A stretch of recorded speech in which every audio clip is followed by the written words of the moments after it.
Hunting photographer Helen Tinner heads to Norfolk for a Chinese takeaway. Oh, God, it's like alien. I'm at the Safari Club International Show in Las Vegas looking at just how badly the UK government has got it wrong over trophy imports. We are giving away a Sling Saddle rifle sling clip priced at $60. We have news, we have hunting YouTube. Welcome to Fieldsports Britain.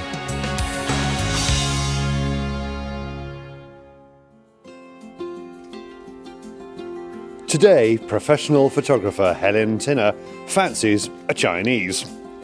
She's taken to stalking like a duck to water. For her, it's not about the kill, it's about getting hands-on with her food.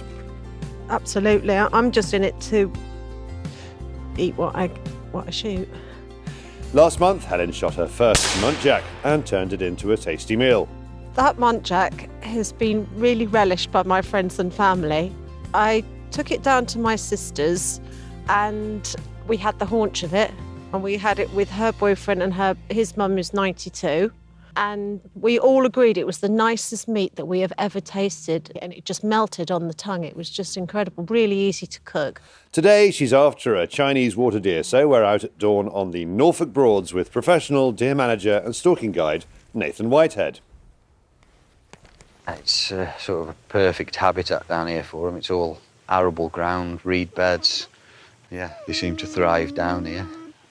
We've actually planted a cover crop here. There's 5 acres that we've put in essentially for the deer. You know, there's no pheasant shoot or nothing on this ground, so there's 16 different types of grasses, wildflowers, lucerne, different, you know, all different stuff in there. So it will give them a winter feed, cover, somewhere to have fawns and be safe. And during the summer, hopefully, it'll really boost the wildlife down here and do some good. Today, with this Chinese water deer, I've got a teacher who's going to take some. I've got a gardener who's going to take some. I've got a Latvian friend, she's going to take some. So it's just great that there are people out there that are happy to eat it, because it's just such a wonderful natural source of food and so organic out in the fields. Just wonderful. Nathan gives Helen some of his last-minute advice on shot placement. Helen is using her left-handed Browning X-Bolt in 243 with 58-grain Norma ammo. Today she'll be shooting off sticks, and she's feeling the pressure. I am really nervous because I want to make sure that I just do a clean shot. I've been doing some lessons in that to make sure, and I did a little refresher, took myself down to the range this week just to make sure I was going to be all right with it. The rut is still on and the deer are skittish. Helen can't get a clear shot. Then Nathan spots a group of deer near the track and we stalk towards them. A shootable doe starts to head our way. Helen gets ready.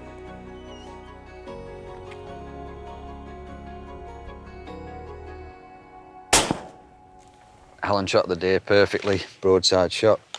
Took the top of the heart off, dropped on the spot.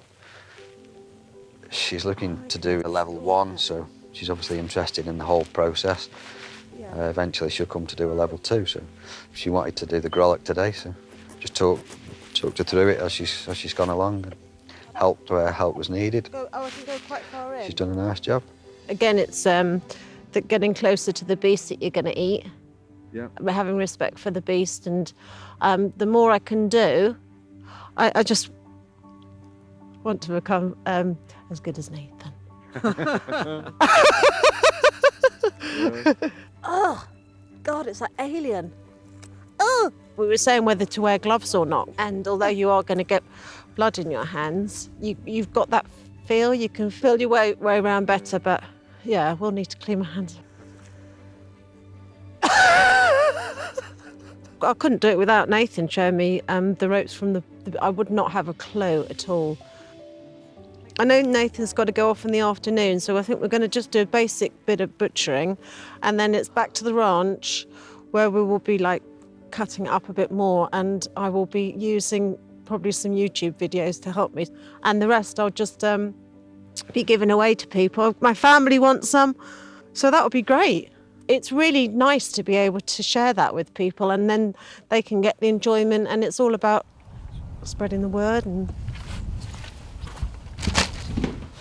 look at that.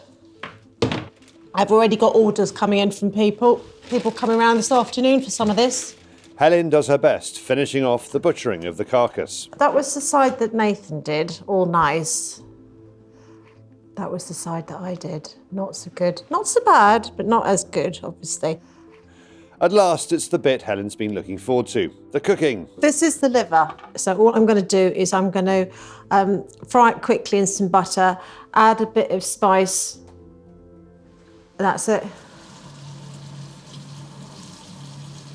In the best traditions of TV cookery programmes, Helen adds a dash of booze. Oh, there's a nice lot there. Right, 30 seconds aside with some Worcester sauce and pimento pepper and Fino sherry.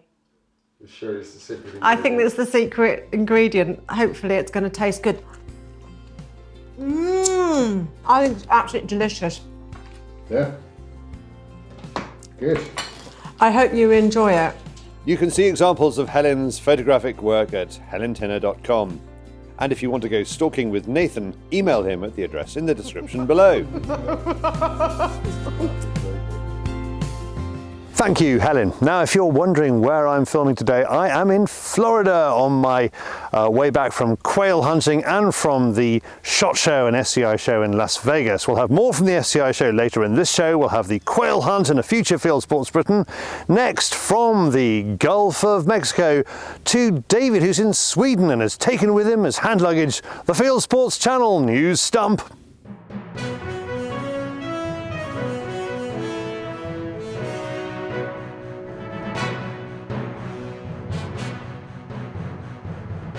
This is Fieldsports Channel News.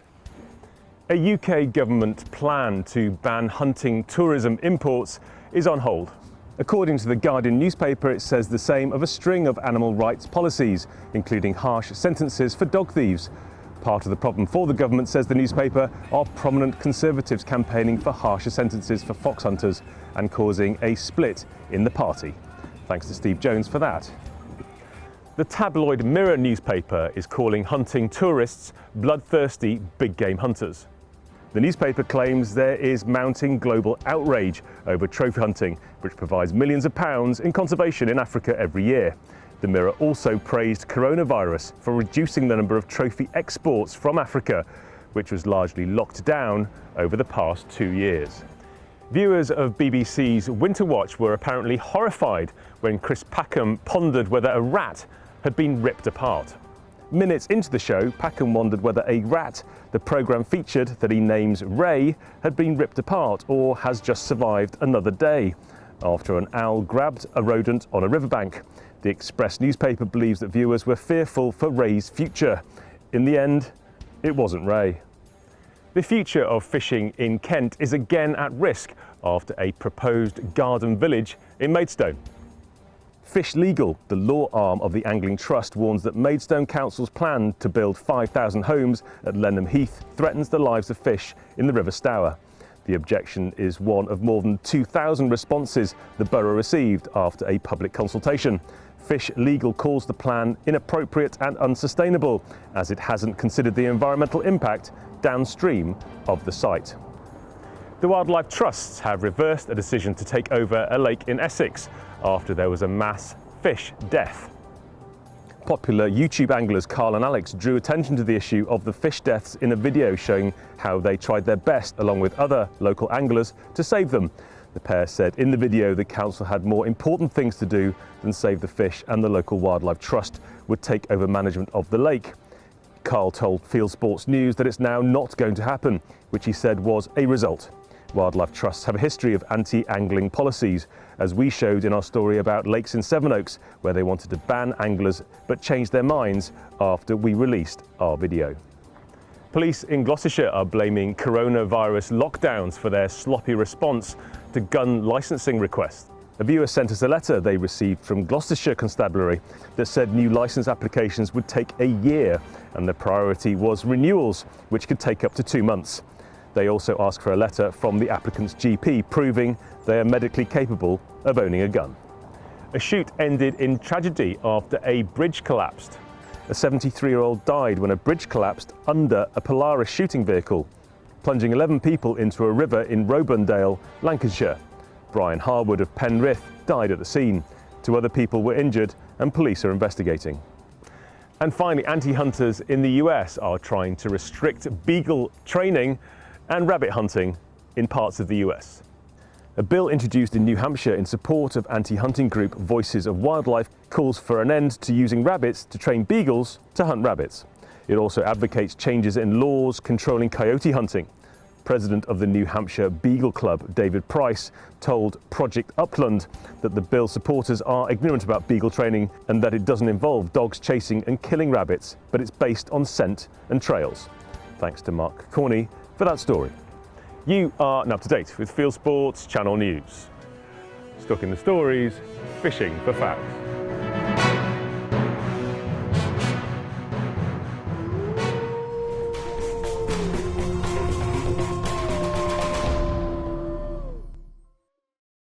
Thank you, David. Now, the Fieldsports Nation prize draw this week is for a useful clip for a rifle sling, which I picked up at the SHOT Show in Las Vegas, made by Creed Outdoors. The Sling Saddle rifle sling clip is priced at $60 US.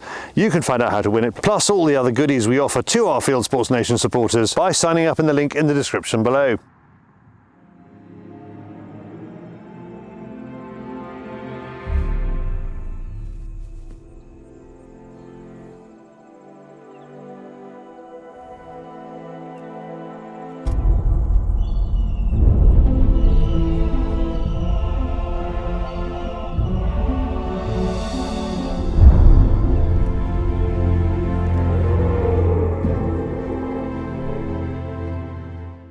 Next to Las Vegas, where I went to both the SHOT Show and the Safari Club show, 2 for the travel costs of 1. Now, when the antis aren't trying to take away their guns, they're trying to ban us from going hunting, and that was the theme at last week's Safari Club show. If Zac Goldsmith thinks he can ban people from going hunting, a visit to the SCI show here in Las Vegas would change his mind. He might see he'd have more luck banning art or children. This is my 36th year. Wow. I started in 1985 at Reno. What was the show like in those days? Small, you knew everybody, a lot of fun, and then days, as I like to think, it was a club. But today, I think it's a business. Former MP Zac, now ennobled and given a government job by his school friend Boris Johnson, wants to ban trophy imports. He thinks that will stop people from going hunting overseas, and it will help wildlife. We could say so many people exist online. We talk a lot on digital platforms. We say, oh, conservation, this and that, but we don't contribute much to it. But hunters do. The anti-hunting argument is if you don't hunt it, it will do even better. Oh, I don't think so, because who pays, for all conservation, for all programs is hunters, The term I like to use is environmental imperialism, and it's really, it is imperialism because we're imposing our values on autonomous and independent countries who, in many cases, are doing a great job of managing their own wildlife, and they know how to. There are other difficulties with Zac's plan. When is a trophy, and when is it furniture? I think a lot of it has to do with education. You have to educate the politicians. They don't know what they're talking about. What offends Zac is people bringing fur, horns and antlers home from overseas. He's got a problem. These polar bears are exactly what the hunters paid for and shot, and they're fakes. Carefully CNC'd, and they cost $18,000 each. So we're simply creating a recreation of a hunted trophy. So a hunter hunts a rhino, for instance, they take photos, they take measurements, and then our team will meticulously recreate that animal down to the features like the way the coloration, the exact horn, like it looks like that hunted trophy when we're finished. So it is, in a sense, an exact recreation of that hunted trophy. And we've developed the technology and the processes to do that. Much of that's proprietary, but we've been developing it for years, and have reached a point where we are literally able to recreate that animal. The hunter hunts the animal because they want to have the trophy in their trophy room. So we kind of jumped the whole export-import thing by recreating that hunted trophy. So yeah, it does, in a sense, nullify that bill. And for just $300, there's a stand here that will allow you to scan your antlers into your iPad and 3D print them when you get home. Inside spread, outside spread, tip to tip, all the numbers that you see are auto-populated from the computer once you get the three-dimensional scan. Once you proof it, you go through it and you look and you see exactly what the scan contains. You make sure all the data is correct. It's as easy as pressing one button, and it auto-populates the score sheet. So this is a score sheet we have for our deer tournament in Texas, Boone and Crockett, and SCI. And you can see on SCI the T measurements. You can cross-check. You can take a tape out if you want to and make sure that those are exact, all the way down to circumference measurements. So it's as easy as 6 clicks from the time you start the scan till you generate a score of that animal.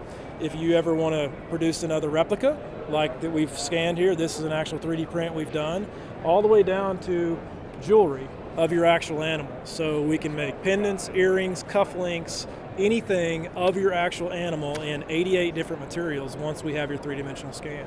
So, just one political question. We've got a possible trophy import ban coming in the UK. We don't need to import trophies anymore, do we? No, not at all. You, at this point, would be exporting plastic or resin, because that is what we produce, 3D print the medium of your trophy once we have the 3D scan. So a ban on trophies won't stop trophies. What does Zac's nipping away at hunting sports achieve? It hurts conservation. That's what the science says.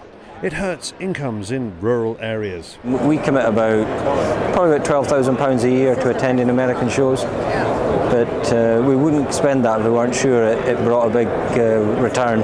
And it's not just for the stalking and shooting. We also now do a lot of holidays that are linked to local hotels, castles, tours. So we can have average couples booking here for a 10-day trip to Scotland. And in that 10 days they'll hunt maybe 4 days, and 6 days will be touring. I think part of the attraction of Scotland, which is the tragedy that most of the Scottish government and probably the UK government don't realise, is the big passion for Scotland is Scotland's tradition in hunting and field sports. Neil has been coming to SCI for 10 years. He has a partner in Texas who helps handle sales. It's a major operation. So we do tours, castle tours, distillery tours, golf tours. So anything that anyone is interested in Scotland for, we've done Outlander tours from the TV program. Zac's replacement for trophy hunting, ecotourism, is tiny. Nobody's interested in it. It barely pays for itself, let alone wildlife conservation. Well, I can be absolutely honest with you, and it's figures if we ever wanted to, Charlie, or we needed to, we could demonstrate. One good stag stalking booking here is equivalent to an entire year's income from the wildlife tourism business. Coming from Kenya, I don't have much of an experience of hunting, but I've had access or know people who have been hunters, and they've been great. They fund most of the wildlife conservation in Kenya and many other countries. Don't think this is a market that's standing still. People love innovation here. How about going big game hunting with an air gun? Well, you can. This is a 50 caliber production line air gun. It will shoot between a 200 and 550 grain slug. It can use buffalo bullets, it can use solids, it can use softs. There's a lot of flexibility to it, but the PSI, the pounds per square inch this develops, is 4,500 PSI. And this will allow 2 full power shots, enough power to take a Cape buffalo. So if Zac wants to ban all this, if he wants to ban a community and a community of conservation heroes, he's got his work cut out. Last week, the UK's Channel 4 News was horrified to report that the hunters of the world are actually raising money to lobby against Zac's ban. The 2022 Safari Club International Convention raised more than $15 million over 4 days to pay for conservation and lobbying worldwide through auctions like this.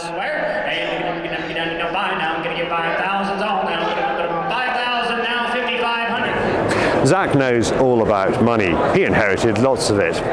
Here's something else he hasn't considered. His trophy import ban is going to wipe values of properties owned by some of the richest families in the world, and they don't like that.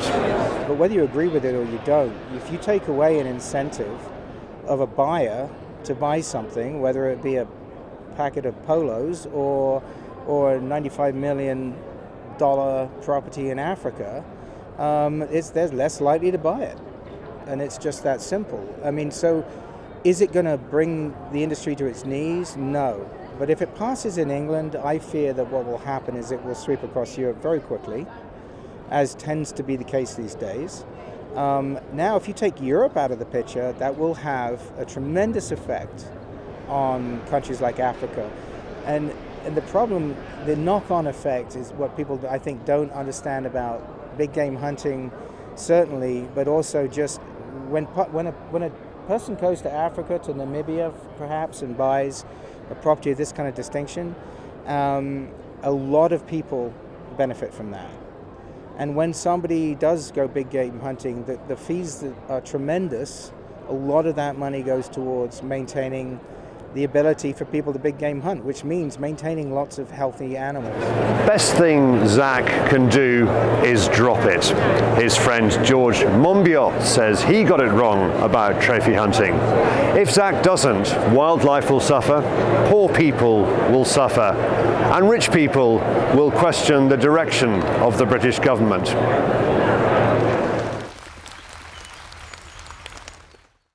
Thanks to all at the show for those interviews. Next, from Las Vegas to the wider world of hunting and shooting on YouTube, it is Hunting YouTube.